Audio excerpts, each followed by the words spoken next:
Okay, last little thing for a bit. Quick update. I've been looking for a pair of shooting gloves. These ones are pretty good. Sorry if the audio is crap, it's kind of windy, and honestly, I'm doing my best. So, these are actually semi fingerless. These are framing gloves when you're framing homes and so forth using an air gun. They give you the dexterity, and honestly, they're sewn well, better than when you just cut off your own fingertips. Still impact, which is great. Sweatable, breathable, I guess. You got cleaning space for your forehead and whatnot. Very soft and padded, and still a lot of dexterity. Very comfortable. Very, very, very comfortable gloves.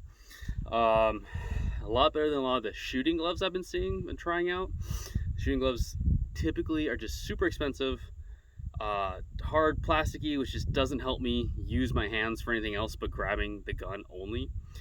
With this, fingers, I can still text, I can work on my phone, I can stand outside, do whatever I need to do, and then grab my gun real quick.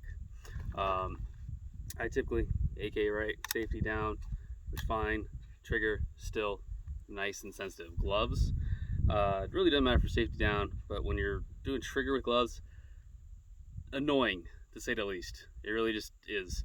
But when your gun's getting hot or it's just sharp or something, you can still slap it and be good to go. Protect your hands. Your hands are still protected.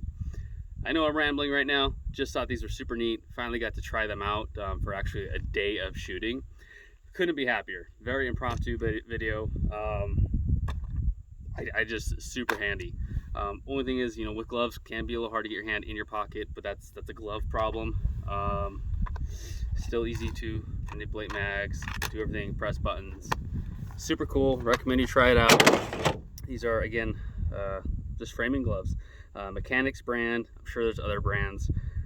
I just like them. And again, it's better to have them made this way than just cut yourself, unless you're very talented, because these are actually sewn, and they're not going to frame you, not going to cut into you. There's even little pads. Like, it's just nicer. I think they were $20, maybe $25. So not the cheapest things in the world, but still a lot better than some of those pricey shooting gloves. All right, peace, and remember, get over it.